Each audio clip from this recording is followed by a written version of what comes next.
Et je vous avais dit, derrière chaque signe, il y a une volonté. Et le diable, qu'est-ce qu'il fait? Il rapproche les signes du monde invisible dans le monde visible pour que vous les imitez facilement. Est-ce que quelqu'un me comprend?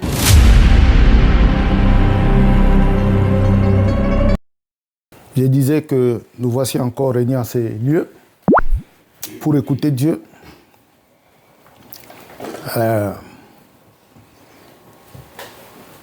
Ce matin, le dimanche passé, nous avons parlé de quelque chose. Nous avons parlé de la puissance d'exécution dans les commandements. La puissance d'exécution dans les commandements. Nous rappelons que nous sommes dans une mission de délivrance. C'est une mission que Dieu nous a confiée.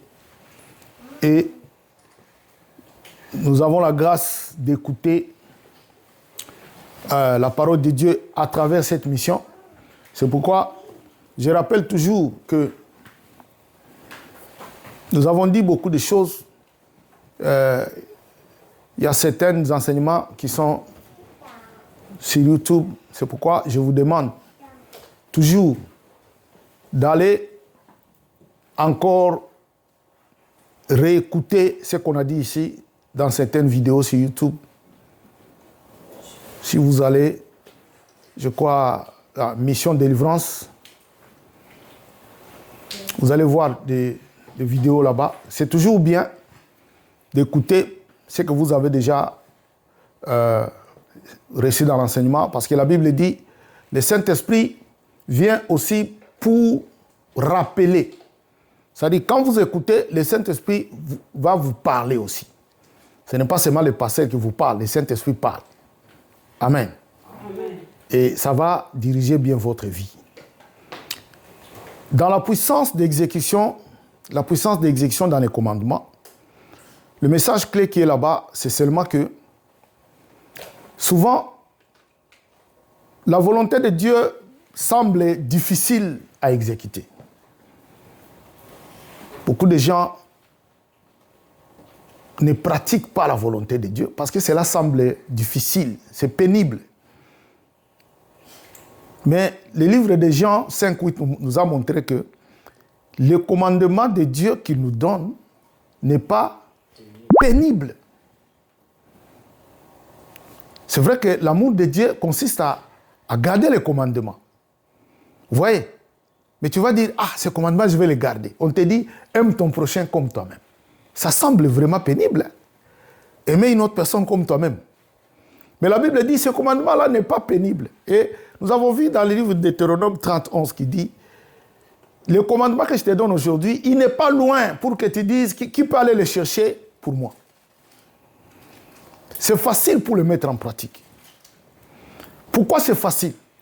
Parce qu'il y a une puissance d'exécution dedans. Si tu es un enfant de Dieu, quand on te donne un commandement, il y a une puissance d'exécution. Il y a une puissance qui va faire que tu vas obéir à cela. Tu vas obéir. Nous avons donné l'exemple pour dire, c'est comme un enfant. C'est Christ qui a même donné cet exemple. Qui a dit, celui qui est plus grand dans les ciels, il doit être sur la terre comme un petit enfant. Tu vois? Un petit enfant, il obéit à ses parents sans condition. Même si ce qu'on lui demande de faire semble difficile. Tu sais, un enfant, si tu fais quelque chose, il va suivre. Si tu prends ton doigt, tu mets dans le feu, il va aussi vouloir mettre le doigt dans le feu. Pourquoi? Parce que toi, tu as mis ton doigt dans le feu. C'est-à-dire, il fait ce que le Père fait. C'est-à-dire, c'est pourquoi Christ, sur terre, il a dit, tout ce qu'il fait, c'est ce qu'il a vu son Père faire. Ce que son Père lui a demandé de faire. C'est-à-dire, l'enfant fait ce que son Père fait. Amen. Amen. Alors, le commandement n'est pas difficile parce qu'il y a une puissance d'exécution dans ces commandements. Et je vous ai dit que la puissance d'exécution qui est dans les commandements de Dieu, c'est quoi? C'est sa parole. Amen. Amen. C'est sa parole.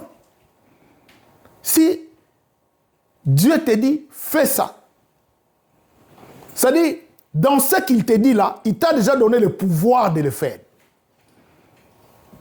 Quand Dieu a dit au diable que Job était son serviteur fidèle, Dieu a dit au diable, est-ce que tu as vu mon serviteur Job, comment il est fidèle? Cela voulait dire seulement que cette parole, quand Dieu a dit Job est fidèle là, automatiquement, la fidélité est entrée dans Job. Amen. Parce que Dieu a dit cela. Parce que Dieu n'est pas un menteur. Amen. Si Dieu dit, femmes, obéissez à vos maris. Ce commandement-là, dedans, il y a cette puissance de sa parole d'obéissance au mari-là, est déjà communiquée en toi. Quand on dit mari, aimez vos femmes, c'est un ordre. Dans cet ordre-là, il y a déjà la capacité d'aimer votre femme dedans. C'est ça, la puissance d'exécution. Maintenant, toi, ce que tu as à dire, c'est quoi? C'est seulement dire Amen. Croire à cela. C'est-à-dire, prendre cette parole, communiquer cette parole à ta foi. Amen. C'est pourquoi je vous avais dit, il y a le livre de Corinthiens qui dit, la parole de Dieu est oui et Amen. La parole de Dieu est oui et Amen. Mais si on te donne un commandement, toi, tu commences à faire l'évaluation, c'est fini. Tu ne sauras plus l'exécuter. Femmes, obéissez à vos maris. Du coup, toi, tu dis, bon, est-ce que lui-même, est-ce que... Moi, je peux... plutôt, femmes, soyez soumises à vos maris. Tu dis, moi, je vais être soumise. Est-ce que lui-même, est-ce que... Tu fais l'évaluation. Mari, aimez vos femmes. Je vais l'aimer. Est-ce que... Tu fais l'évaluation, tu ne sauras pas. Alléluia. Amen. Pourquoi? Parce que cela n'a pas comme fondement la parole de Dieu. Si cela a comme fondement la parole de Dieu, ça veut dire vous êtes des enfants de Dieu. Automatiquement, cela est faisable. Alléluia. Amen. Le commandement n'est pas difficile, il n'est pas pénible, parce qu'il y a une puissance d'exécution dedans. Il faut retenir cela. Il faut dire Amen. Amen. Si tu dis Amen, ça veut dire que tu acceptes, parce que Amen veut dire que cela soit ainsi. Quand la parole est venue vers Marie, Marie était une femme, une jeune fille vierge. On lui dit que tu vas concevoir. Qu'est-ce qu'elle a dit? Qu'il en soit ainsi. Elle a accepté et cela est arrivé. Alléluia. Amen. Je crois que cet enseignement est aussi sur le YouTube, la puissance d'exécution dans les commandements. Aujourd'hui, nous allons voir autre chose. Nous allons voir un enseignement toujours de délivrance. Les enseignements que nous donnons, ça a toujours trait à la délivrance. C'est pourquoi il faut faire beaucoup d'attention dans ce que nous disons. Nous allons parler de deux mondes, deux esprits. J'ai dit quoi? Deux mondes, deux esprits. Je bénis encore le Seigneur. Parce que hier, j'étais en train de chercher qu'est-ce que je vais dire, qu'est-ce que je vais prêcher. Je crois que maman est témoin, parce que j'étais un peu dérangé. J'ai dit, on dirait la maladie m'a enlevé l'inspiration. Je suis entré dans la douche, je n'ai même pas commencé à me laver, et du coup, on a commencé à me parler. Et je suis sorti. Et ce que je vous dis, je prends le Seigneur à témoin. C'est un enseignement que j'ai reçu, alors que je voulais aller à la douche. Et je suis sorti, et j'ai commencé à écrire. Ça veut dire que, dans ma tête, on me dit des choses que je dois dire. C'est comme ça que moi, je prêche et j'écris. Je pense que c'est à cause de la mission. Ce n'est pas comme je prépare un enseignement extraordinaire. Non, c'est à cause de la mission. Donc, ce n'est pas quelque chose que j'ai préparé une semaine. Non, c'est mal la nuit. Et ce matin, ma famille peut vous témoigner que je fais des choses le matin. C'est un message qui vient de Dieu. Alléluia. Amen. Même si dans mon langage, il n'y a pas une éloquence. Donc, ne me tenez pas rigueur. Parce que des fois, c'est l'Esprit qui parle. Alléluia. Amen. Parce que quelqu'un m'a dit, j'ai suivi la vidéo d'exécution, mais tu disais, elle n'est pas loin, mais c'est le commandement, c'est au masculin. Alléluia. Bon, vous voyez, quand des fois l'Esprit te saisit, tu peux dire des choses qui n'ont pas d'éloquence. Tu vois, c'est ça que Paul a dit. Il dit, l'évangile ne consiste pas seulement à l'éloquence, à parler bien et tout, mais l'évangile consiste à communiquer la volonté de Dieu dans un langage que chacun peut comprendre. Alléluia. Amen. Deux mondes, deux esprits. Nous pouvons tous dire ça? Deux mondes, deux esprits. On va nous lire le livre de Deutéronome, chapitre 9, versets 1 à 5. Deutéronome 9. Oui, 1 à 5. Deutéronome 9. 1 à 5. Écoutez Israël, tu vas aujourd'hui passer le Jourdain pour te rendre maître des nations plus grandes et plus puissantes que toi, des villes grandes et fortifiées jusqu'au ciel, d'un peuple grand et de haute taille, les enfants d'Anak que tu connais et dont tu as entendu dire, qui pourra tenir contre les enfants d'Anak. Sache aujourd'hui que l'Éternel, ton Dieu, marchera lui-même devant toi comme un feu dévorant. C'est lui qui les détruira, qui le humiliera devant toi. Et tu les chasseras, tu le feras périr promptement comme l'Éternel l'a dit. Lorsque l'Éternel, ton Dieu, les chassera devant toi, ne dis pas en ton cœur, c'est à cause de ma justice que l'Éternel me fait entrer en possession de ces pays. Car c'est à cause de la méchanceté de ces nations que l'Éternel les chasse devant toi. Non, ce n'est point à cause de ta justice et de la droiture de ton cœur que tu entres en possession de leur pays. Mais c'est à cause de la méchanceté de ces nations que l'Éternel, ton Dieu, les chasse devant toi. Et c'est pour confirmer la parole que l'Éternel a juré à tes pères, Abraham, à Isaac et à Jacob. Amen. On va nous lire un deuxième livre les deux vont associer, vont nous donner le message. Lévitique 20. Lévitique 20. Il faut noter, vous qui notez. D'abord, c'était Deutéronome 9, 1 à 5. Maintenant, c'est Lévitique 20, 22 à 23. 22. Lévitique 20, 22. À 23. Vous observerez toutes mes lois et toutes mes ordonnances, et vous les mettrez en pratique, afin que le pays où je vous mène pour vous, afin que le pays où je vous mène pour vous établir ne vous vomisse point. Vous ne suivrez point les usages des nations que je vais chasser devant vous, car elles ont fait toutes ces choses, et je les ai en abomination. Amen. Dans ces deux messages, voici ce qui est dit là-bas. Dans Deutéronome, on nous dit ceci. Dieu amène son peuple dans un pays étranger pour qu'il prenne possession de ce pays.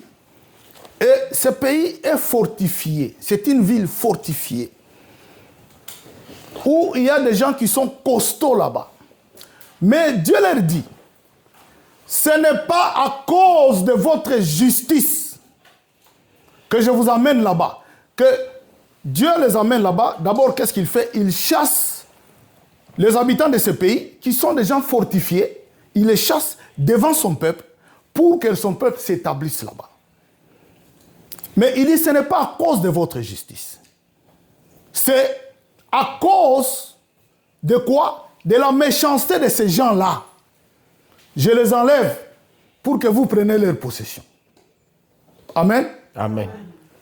Vous allez habiter ce pays, mais il y avait d'autres gens qui étaient là-bas. Mais je les enlève pourquoi? Parce qu'ils sont méchants. Ce n'est pas parce que vous êtes bon que je vous amène là-bas. Ce n'est pas parce que vous êtes juste. Non. C'est à cause de leur méchanceté.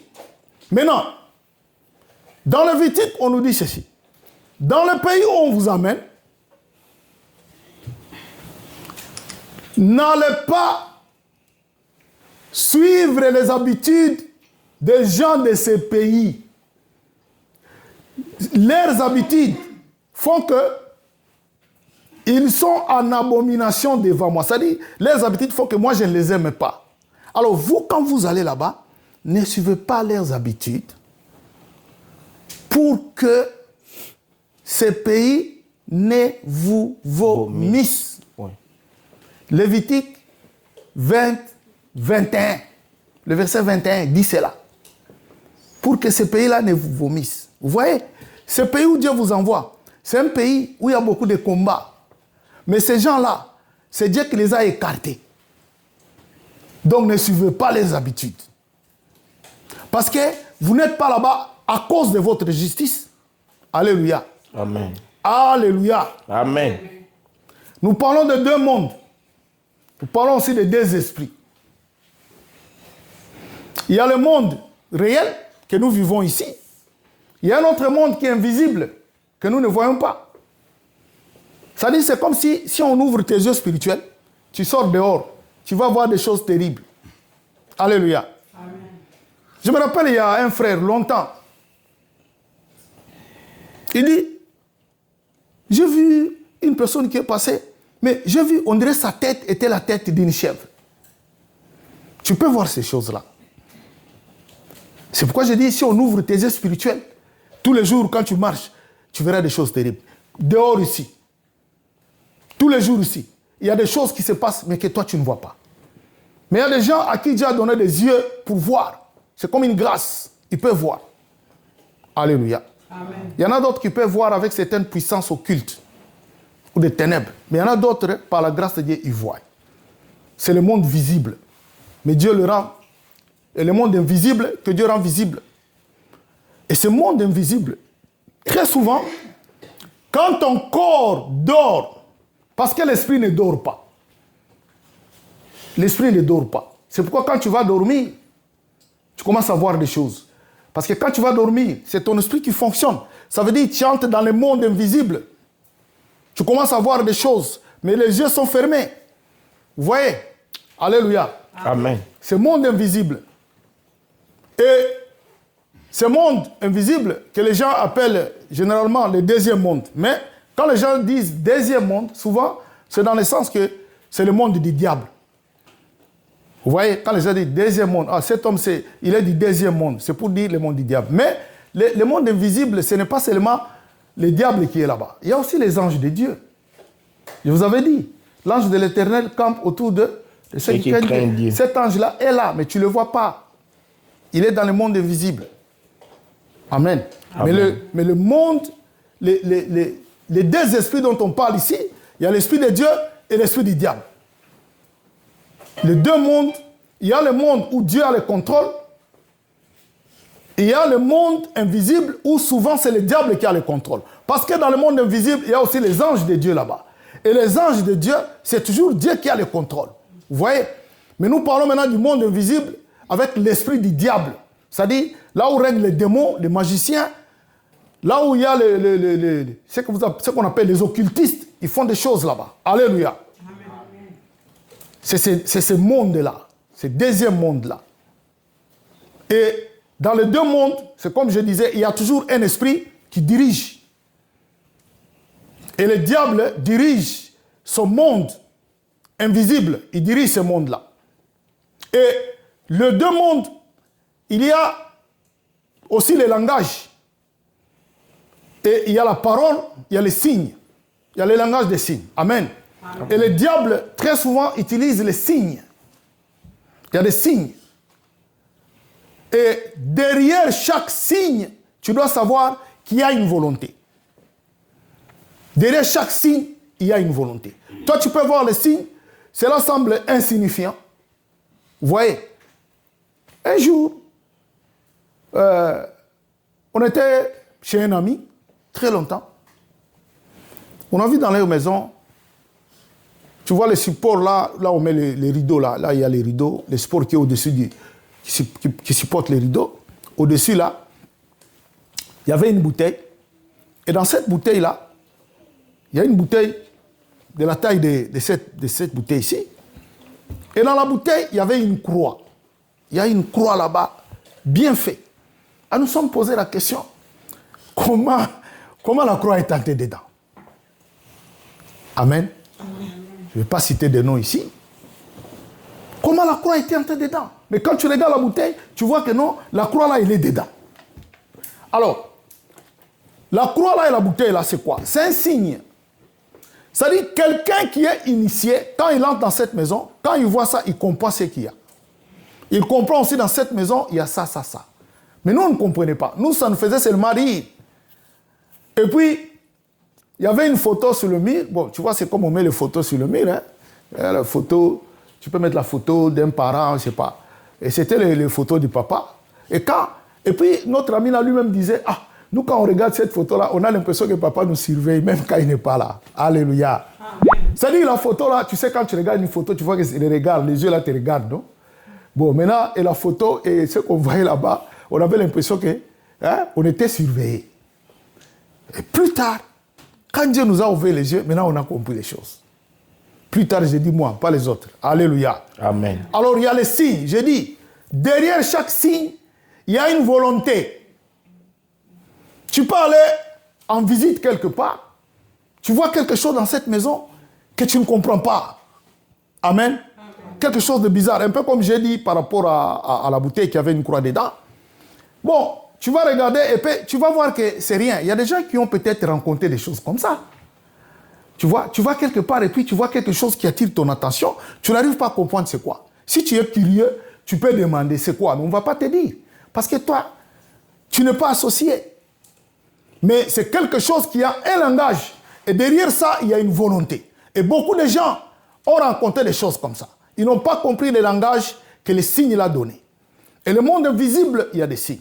Maintenant, le diable, comme il veut se rapprocher des gens pour prendre beaucoup de gens avec lui. Prendre beaucoup de gens. Qu'est-ce qu'il a fait? Il prend maintenant des choses qui étaient dans le monde invisible, il les met dans le monde visible. Alléluia. Amen. Pourquoi il les met dans le monde visible? Pour se rapprocher des gens. Comme ça, tu peux toucher, comme ça, tu peux adhérer. Parce que tu ne comprends pas ce que ça voulait dire exactement. Mais Dieu dit, quand vous irez dans le pays, là où je vous donne. D'abord, ce pays, c'est un pays, je crois que beaucoup de gens ont déjà lu ce passage et ils ont déjà reçu plusieurs enseignements par rapport à cela. Mais ce que moi je veux dire, c'est autre chose. Ce pays qui est plein de gens forts, un pays qui est fortifié, la Bible dit jusqu'au ciel. Ça veut dire un pays qui n'est pas facile à vivre. Mais Dieu le rend facile à vivre par sa miséricorde. Parce que la Bible dit, ce n'est pas parce que toi tu es juste. Amen. Amen. Aujourd'hui, je peux donner un exemple simple. La maison ici appartient à notre frère. C'est ça ou c'est pas ça?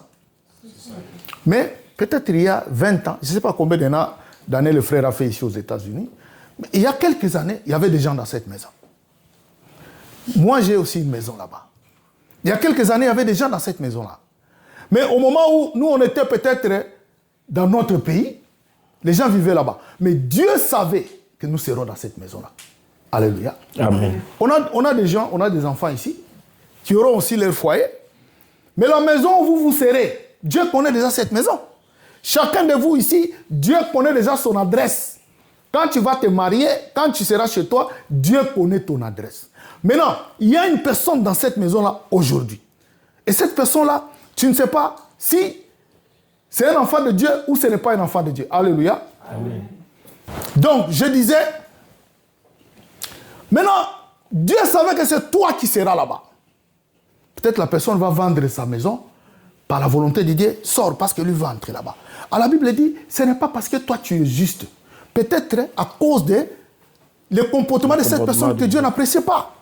Dieu, il est souverain. C'est pourquoi maintenant Dieu vous dit, quand vous allez là-bas, n'observez pas les habitudes de ces gens-là. Sinon, qu'est-ce qui va arriver? Le pays va faire quoi? Il va vous vomir. Amen. Amen. Il y a très très longtemps, on ne savait pas qu'on serait dans ce pays. Toi aussi. Tu ne savais pas que tu serais dans ce pays. Il y a très très longtemps. Tu vois? Mais Dieu a frayé les chemins pour toi pour que tu arrives ici. Pas à cause de ta justice, mais à cause de sa propre volonté. Amen. Amen. Alors, mais toi maintenant, dès que tu arrives là-bas, ne copie pas ces gens-là. C'est comme je vous ai dit. Le diable prend les signes du monde invisible, il les met dans le monde visible pour que vous puissiez vous rapprocher. Vous savez, les gens qui habitent à la frontière des pays, ils parlent le langage de leur pays et parfois le langage du pays voisin. Oui. Pourquoi? Pourquoi? Parce qu'ils sont proches. Parce qu'ils se mélangent dans beaucoup de choses. Ils parlent le même langage. Alors, toi, quand tu te rapproches du monde du diable, tu vas commencer petit à petit à faire les habitudes.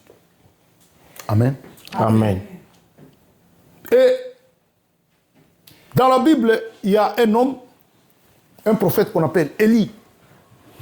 Et Élie, il avait le message que le peuple de Dieu, tantôt ils étaient avec Dieu, tantôt ils étaient avec ceux qui combattaient Dieu.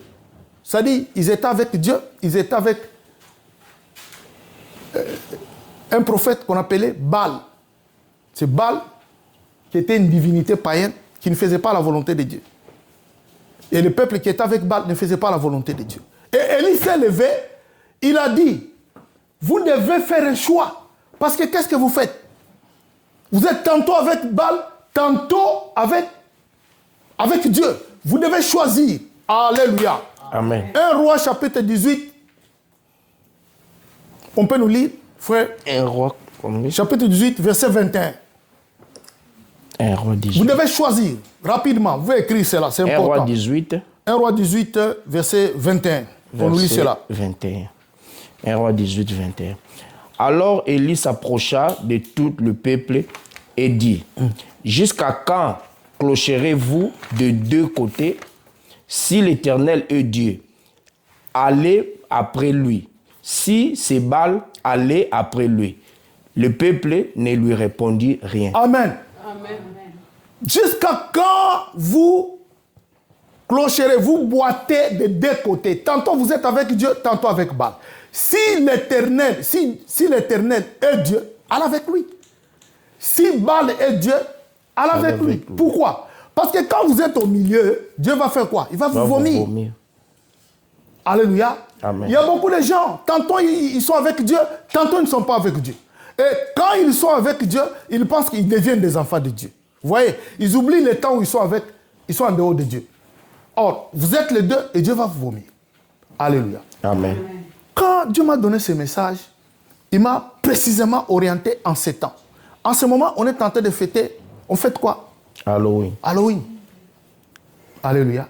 Amen. On fête Halloween. Il y a quelqu'un qui m'a parlé de son enfant. Un collègue. Il m'a dit, mon enfant, c'est un enfant comme les enfants comme ça. Il a dit, à l'école, on nous a dit, nous devons aller habiller Halloween. Il a pleuré. Sa maman lui a dit, nous, on ne fait pas ça. Et l'enfant a pleuré. Bon, la maman a dit, il a été catégorique. Pourquoi? Parce que si vous observez Halloween, derrière Halloween, je vous ai dit, il y a Halloween, tout ce que vous voyez, est-ce que vous ne voyez pas de signes? On voit. Est-ce que vous ne voyez pas de signes d'Halloween? Quand vous regardez ces signes-là évoquent quoi? Ces signes-là évoquent quoi? Ces signes-là font référence à quoi?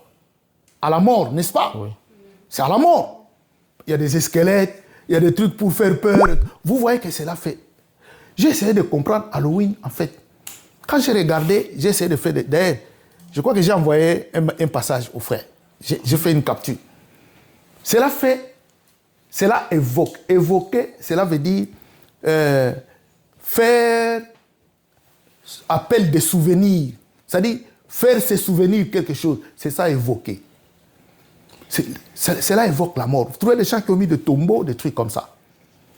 Mais la Bible dit qu'il ne se retrouve pas parmi vous les gens qui évoquent les esprits des morts. Les gens qui fêtent Halloween, ils évoquent seulement l'esprit des morts. Mais beaucoup de gens ne savent pas ce qu'il y a derrière en réalité. Ils font ça parce que tout le monde fait ça. Vous voyez? Mais Halloween, je pense, c'est seulement les États-Unis et le Canada. Je pense. En France, je ne pense pas. Si on fait ça dans notre pays, ils ont seulement copié. Mais si vous regardez l'origine, c'est les États-Unis et le Canada, c'est presque le même peuple.